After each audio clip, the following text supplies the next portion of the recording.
Rose powder தயாரிப்பதற்கு மலிவான விலையில் சந்தையில் ரோஜா பூக்கள் விற்கும் பொழுது அவற்றை வாங்கி அவற்றை நிழலில் உலர்த்தி காய வைத்து மிக்சியில் பொடித்து ஒரு டப்பாவில் சேகரித்து வைத்துக் கொள்ள வேண்டும்.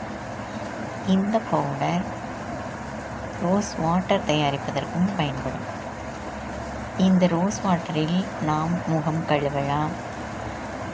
ரோஸ் பவுடர் அதனை நம் குளிக்கும் நீரில் கலந்து குளித்தால் நம்மளது உடல் மிகவும் அந்த சருமம் மிருதுவாகவும் பொலிவாகவும் மணமாகவும் இருக்கும். இயற்கை சார்ந்த பொருளாக இருக்கும்.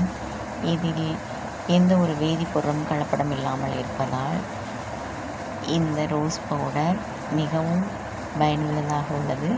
இதனை தூபம் போடுவதற்கு பயன்படுத்தலாம். குழந்தைகள் குளிப்பதற்கும் பயன்படுத்த முடியும்.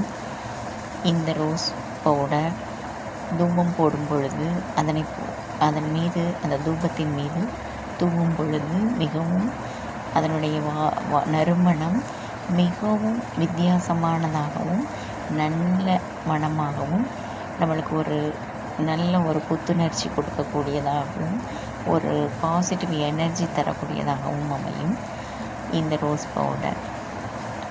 இதனை பயன்படுத்துவது மிகவும் நல்லதாக இருக்கும்.